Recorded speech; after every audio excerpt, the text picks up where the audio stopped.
Chapitre 2. Harcèlement. Peut-être que ça signe le retour de Jinchi. Pardon. Sadzon ne cacha pas son soulagement en apprenant que Mao Mao avait trouvé quelqu'un pour la remplacer. J'avais peur de devoir tenir la boutique tout seul, encore une fois. L'apothicaire aurait préféré qu'il proteste d'un « Je n'ai besoin de personne », indigné, mais tant pis. Les jours qui suivirent l'examen furent paisibles et peu mémorables. Bien que la jeune fille ait été traitée comme une princesse, les 2 semaines qu'elle avait passées à étudier ne lui avaient apporté que de la souffrance. Mao Mao était ravi de retourner dans les champs et de fabriquer des remèdes. Quelques jours plus tard, une lettre arriva. Sans doute annonçait-elle sa réussite. Sa lecture vint confirmer son pressentiment. « Il y a vraiment des gens qui échouent ?» interrogea la tenancière après avoir pris connaissance des questions tombées lors des épreuves. Obtenir un score parfait était une tâche ardue, mais il suffisait d'avoir 60 bonnes réponses sur 100 pour être admis. Même Mao Mao, qui s'était contenté de bachoter, estimait avoir atteint les 80%. Que des candidates bien préparées aient raté l'examen semblait assez improbable. Les connaissances médicales requises contenaient peu de questions pointues, et il était possible d'y répondre avec un peu de logique. Vous savez que seules les personnes intelligentes peuvent se permettre ce genre de remarques ? Glissa Peiline en entrant dans la pièce dans une tenue débraillée. En juger par son teint éclatant, le joyau du palais vert de gris devait avoir reçu un client la nuit précédente. Elle avait sans doute aspiré l'énergie vitale de son partenaire, qui avait dû quitter l'établissement à l'état de pruneau desséché. On racontait que le secret de la jeunesse et de la beauté impérissable de cette femme résidait dans sa maîtrise parfaite de l'art ancestral de la chambre à coucher. La trentenaire était en effet la courtisane la plus âgée du palais vert de gris. J'ai la migraine rien qu'en y repensant. Moi aussi j'ai tenté d'étudier, mais c'était peine perdue, je ne retenais rien. Tout le monde a ses forces et a ses faiblesses. Avec de la persévérance, il était possible d'accomplir bien des prouesses, mais certaines demeuraient inaccessibles, qu'importent les efforts fournis. Peiline rencontrait des difficultés pour écrire. Elle traçait les caractères à l'envers, ce qu'on appelait une écriture en miroir. La vieille maquerelle avait bien tenté de corriger cette habitude à plusieurs reprises, en vain. La courtisane devait donc faire vérifier ou dicter chacune de ses lettres. À défaut d'un talent pour l'écriture, elle excellait dans l'art du buto, faisant d'elle la meilleure danseuse du quartier des plaisirs. En tout cas, c'est une très bonne nouvelle que tu aies réussi l'examen. Et quelle est la suite ? As-tu les vêtements qu'il faut pour ton nouveau travail ? J'imagine qu'on me les fournira. Mao Mao n'avait pas le moins du monde l'intention de s'occuper de quoi que ce soit. La veille de l'examen, Gao Shun lui avait fait parvenir des habits et des pinceaux par messager.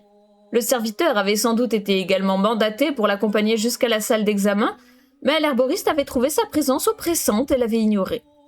Résultat, elle s'était retrouvée à déjeuner en tête-à-tête avec Kokuyo vêtue en femme. La lettre informait les candidates ayant réussi l'examen qu'une réunion serait tenue à la cour le surlendemain, à l'issue de laquelle elles rejoindraient leur affectation. À la missive était jointe une plaque de bois gravée d'une fleur, leur titre d'admission. Mao Mao posa le pli et la plaque sur son bureau avant de se mettre à moudre des herbes médicinales. Le jour venu, la jeune fille se rendit à la réunion. Un rendez-vous lui avait été fixé devant un bâtiment où officiait un nombre important de fonctionnaires, non loin du dispensaire. Environ 80% des candidates étaient présentes, un taux de réussite indubitablement élevé. L'herboriste se sentit soulagée de ne pas avoir échoué. Elle comprenait désormais pourquoi Jinchi et Gao Shun s'étaient montrés si exaspérés lors de son précédent échec. Les jeunes filles reçues avaient pour la plupart entre 14 et 20 ans. L'apothicaire crut percevoir une drôle de lueur dans les yeux de celles qui avaient dépassé la vingtaine. Leur motivation était évidente, trouver un époux. Plus les années passaient, plus la question du mariage se faisait pressante. Selon moi, il est préférable d'attendre ses 20 ans avant d'enfanter. Se marier et tomber enceinte à 14 ou 15 ans n'avait rien d'exceptionnel, mais à cet âge, le corps n'était pas encore complètement formé et certaines filles n'avaient même pas encore eu leur première menstruation. Il fallait quelques années pour que le cycle menstruel se stabilise, signe que le corps était assez développé pour porter un enfant. Pour toutes ces raisons, Mao Mao regardait les mariages trop précoces d'un mauvais œil. Un bassin trop étroit peut entraîner des complications lors de l'accouchement, songea l'herboriste en effleurant ses propres hanches. Elle ne désirait pas plus de forme qu'elle n'en avait déjà, mais s'il fallait qu'elle ait un enfant, il lui serait indispensable de prendre un peu de poids. Accoucher signifiait bien souvent défier la mort. Mao Mao aspirait à donner un jour la vie, quand bien même elle ne l'avouerait jamais en public. Nul doute qu'on la prendrait pour une folle si elle déclarait vouloir enfanter juste pour l'expérience. J'ai eu peur pendant un moment, mais non, tout va bien. Sans compter qu'elle s'attirerait à coup sûr les foudres de la bonne société si son second projet venait à se savoir. Il n'y a pas de meilleur moyen pour mettre la main sur un placenta. Après l'accouchement, l'utérus expulse cet organe. Dans certaines régions, la mère le consommait afin de profiter de ses vertus. Le goût se rapprochait, paraît-il, d'un excellent sashimi de foie. Et si manger le foie cru d'un animal comportait le risque d'attraper des parasites, un placenta ne présentait aucun danger puisqu'il s'agissait d'un morceau de son propre corps. Toutefois, le père adoptif de l'herboriste lui avait formellement interdit d'utiliser des ingrédients d'origine humaine dans ses décoctions, ainsi que de toucher au cadavre, de crainte d'éveiller chez sa fille une curiosité morbide et malsaine. Mais qu'en était-il de son propre placenta ? Il ne deviendrait pas d'un mort, et son usage n'impliquerait personne d'autre qu'elle-même, puisqu'il s'agissait d'une partie de son corps. Où serait le mal à le consommer ? Autrement dit, Mao Mao se contenterait de goûter à une substance inconnue sans rompre la promesse faite à son père. Lorsque l'occasion se présenterait, elle n'avait pas l'intention de la laisser filer.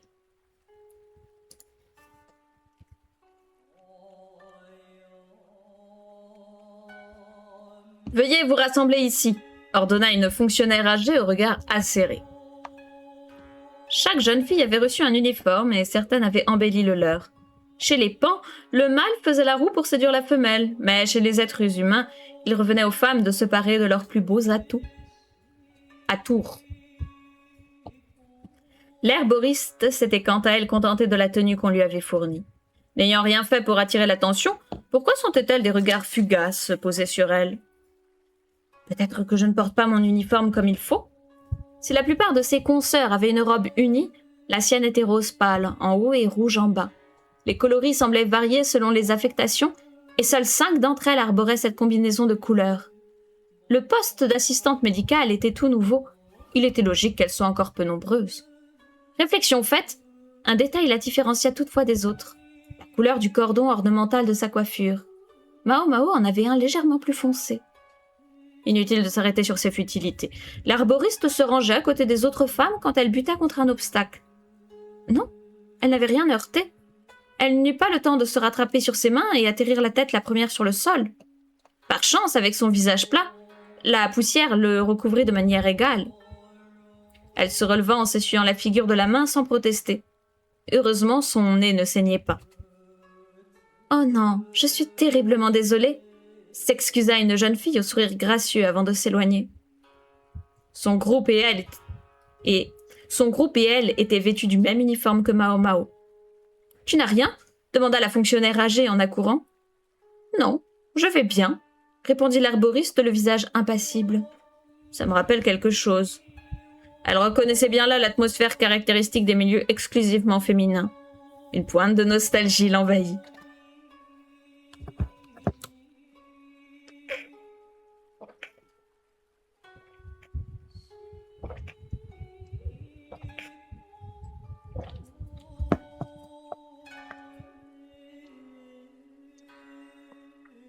Le premier jour fut consacré à l'apprentissage des bases. Les aînés escortèrent les nouvelles dames de la cour, qui étaient moins d'une centaine, dans une large salle pour leurs leçons. Mao Mao avait elle-même autrefois donné un cours au gong, mais les longs discours l'endormaient. Le nombre de sièges et de pupitres était plus élevé que nécessaire. Les novices s'étaient naturellement regroupées par spécialité. Personne ne prit place à côté de l'herboriste. Les jeunes filles qui l'avaient bousculée plus tôt s'étaient installées plus loin devant elle. Au sein de la cour intérieure, les querelles étaient monnaie courante. Il semblerait qu'il allait en être de même parmi les nouvelles recrues. Si l'idée que les dames de compagnie en bas de la hiérarchie puissent supplanter les plus gradés était communément admise au gong, une soif de pouvoir qui rendait l'atmosphère pesante, l'ambiance dans la promotion était différente. La priorité des jeunes filles était de trouver leur place dans ce nouvel environnement. De petits groupes s'étaient déjà formés, avec des meneuses facilement identifiables. Le rang du père va de pair avec celui de la fille. Les origines douteuses de l'herboriste lui vaudraient inévitablement d'être tenue à l'écart ou remise à sa place. Voilà qui pouvait expliquer le mauvais tour dont elle avait déjà été victime. L'apothicaire n'en trouvait pas moins leur comportement puéril pour autant. Après une bonne heure d'explication, les jeunes femmes furent définitivement réparties par spécialité. Mao Mao se dirigea vers le dispensaire avec les autres assistantes médicales. Autour du palais se trouvaient plusieurs dispensaires, dont celui qu'elle fréquentait régulièrement lorsqu'elle travaillait sous les ordres de Jinshi, situé dans la partie ouest où son père officiait. L'herboriste était affecté dans un autre, plus à l'est. Elle en fut un peu froissée. L'ouest abritait les fonctionnaires et l'est les soldats. L'affectation de l'woman avait pour but de le soustraire aux militaires, tant que faire se peut, même si cela ne lui avait pas vraiment réussi. Pourquoi souhaitait-il les éviter? Pour la même raison que sa fille. Se faisant la plus discrète possible, elle suivit leur guide. Des soldats quelque peu effrayants jetaient des coups d'œil au groupe. Rien d'étonnant, excepté l'herboriste, toutes les nouvelles dames de la cour étaient jeunes et ravissantes. Or, admirer les jolies filles était dans la nature des hommes. Non. L'été s'était installé avec sa chaleur de plomb et son humidité. Marcher quelques pas suffisait à vous faire transpirer. Les soldats s'entraînaient torse nu. Les dames de la cour détournaient les yeux aussitôt qu'elles posaient le regard sur eux. « Il m'a déjà repéré ? Mais comment est-ce possible ?» se demanda tout à coup Mao Mao. Car, pendant ce temps, une ombre suspecte talonnait le groupe. L'apothicaire avait tenté d'ignorer sa présence, mais elle continuait d'apparaître à la périphérie de son champ de vision. La silhouette pensait certainement passer inaperçue, sauf que sa filature était la pire que l'apothicaire ait jamais vue. L'homme en question avait une barbe et une moustache mal entretenue, et des yeux de renard agrémentés d'un monocle dont il n'avait aucune utilité. Cherchait-il à se donner un style ? Cette description semblait suffire à éclairer sur son identité quiconque le connaissait. L'herboriste répugnait à prononcer son nom. Plusieurs dames commencèrent à chuchoter et à se demander qui était ce mystérieux inconnu. « Un homme qui a de l'influence en ces lieux », leur répondit l'apothicaire en pensée. Il existait d'autres militaires au rang plus élevé, mais ils s'affairaient dans les bureaux au cœur du palais. L'officier impérial semblait pour sa part avoir le temps de déambuler dans les couloirs en dépit de son titre prestigieux. Quand ils remarquèrent la présence de l'excentrique, les soldats cessèrent d'observer les jeunes filles pour se remettre sans attendre à leur entraînement. Leur sérieux affecté avait de quoi faire rire. Garder ses distances avec l'homme au monocle était une règle d'or dans l'armée. L'apothicaire n'osait imaginer les ennuis qu'il leur causait au quotidien. Ce cirque est exaspérant. Mao Mao aurait aimé s'en aller au plus vite, mais la vieille dame de compagnie avançait d'un pas lent. À en juger par sa démarche, ses pieds, dissimulés sous sa longue jupe, étaient certainement bandés. Pas facile de se déplacer dans ces conditions, compatit l'herboriste. En comptant Mao Mao, les nouvelles assistantes médicales étaient au nombre de 5. Toutes marchaient d'un pas léger. Avec autant de filles de fonctionnaires réunies, que l'une d'entre elles et les pieds bandés n'aurait rien eu d'étonnant. Mais le hasard voulait qu'elles aient échappé à cette tradition. « Voici le dispensaire », annonça la vieille dame de la cour en désignant un bâtiment massif et dépourvu de fioritures près des terrains d'entraînement. Il était bien moins somptueux que son pendant à l'ouest. Soudain, un cri retentit derrière l'herboriste. Toutes les têtes se tournèrent pour découvrir un homme transporté sur une civière. Il était dans un état léthargique, le corps recouvert d'échymose. « Écartez-vous, on l'emmène au dispensaire !» cria en courant un soldat robuste qui semblait coutumier de l'exercice. « Suivons-les » dit l'une des jeunes filles. Le petit groupe talonna le blessé. Une fois arrivés devant le bâtiment, les nouvelles recrues avisèrent des militaires à la mine défaite. « Que se passe-t-il » demanda l'une des novices. D'habitude, il y a toujours un médecin de service. Sauf que le bâtiment était vide. Il n'y avait même pas de note informant de l'absence de praticien. Le patient, toujours inconscient, avait été couché sur un lit. L'apothicaire ne put s'empêcher de l'observer. Il était trop jeune pour avoir de la barbe ou de la moustache. Sa peau mate témoignait d'entraînement quotidien en extérieur. Que lui est-il arrivé » demanda l'herboriste en examinant le visage du jeune homme. « Qui t'a donné la permission » protesta l'une des nouvelles assistantes. La vieille fonctionnaire fit signe à la jeune fille de se taire, avant de lancer un regard à Mao Mao pour l'inviter à continuer, si elle s'estimait compétente. Il s'est effondré tout à coup pendant l'entraînement. Il ne s'est pas pris de mauvais coups. Enfin, je crois. Le soldat était resté volontairement évasif dans ses explications. Sans doute parce qu'il aurait fallu être aveugle pour ne pas voir que le blessé avait été surmené. À moins que la présence de l'homme au monocle, qui les observait à travers la vitre, ne les mit mal à l'aise. La température du patient semblait normale en dépit de la sueur qui le recouvrait. Son pouls s'avérait néanmoins rapide. « Ce ne sont pas les coups qu'il a pris qui me préoccupent, » déclara l'apothicaire. Elle se saisit de plusieurs serviettes qu'elle trempa dans une bassine d'eau avant de les poser sur le corps du blessé pour le rafraîchir. « Puis-je me servir dans l'armoire » s'enquit-elle. Elle s'adressa à la vieille fonctionnaire dont la réaction fut pour le moins étrange. Tout d'abord silencieuse, elle donna son accord une fois que l'homme tapis derrière la fenêtre leva le pouce. L'excentrique stratège se montrait certes insupportable, mais il ne fallait pas sous-estimer son utilité. Mao Mao versa de l'eau dans un bol, puis y ajouta du sel et du sucre. Elle reproduisait la solution qu'elle avait préparée la fois où Jinshi avait fait un malaise pendant une expédition. Le soldat inconscient était complètement déshydraté à cause de la chaleur. Voilà pourquoi il avait perdu connaissance. L'herboriste lui releva doucement la tête avant de porter le bol à ses lèvres. Quand le jeune homme revint à lui, elle le laissa boire à son rythme. Ses camarades, qui l'avaient poussé dans ses derniers retranchements, soupirèrent de soulagement. L'apothicaire se retint de les foudroyer du regard. Alors qu'elle mouillait à nouveau les serviettes pour continuer à rafraîchir le patient, des applaudissements se firent soudain entendre. 3 hommes vêtus de blanc, la tenue réglementaire des médecins de la cour, venaient de faire leur apparition. Si l'un d'eux semblait d'un âge avancé, les 2 autres étaient plus jeunes. « Félicitations, vous êtes reçus », déclara l'un d'entre eux. « Quoi ? Comment ça ?» demanda l'une des jeunes filles. « À ton avis, nous n'allions tout de même pas sélectionner nos assistantes en nous basant sur un simple test écrit.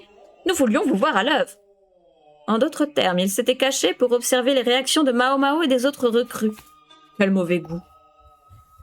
« Si vous n'aviez pas démontré votre savoir-faire, vous auriez toutes été renvoyés sur le champ, » dit le plus vieux. Il but une gorgée d'eau en regardant l'herboriste avec regret. « En voilà un original !» songea Mao Mao tout en faisant attention à ne pas formuler sa réflexion à voix haute. L'excentrique stratège continuait de les observer de l'autre côté de la fenêtre. Le mieux restait encore de l'ignorer.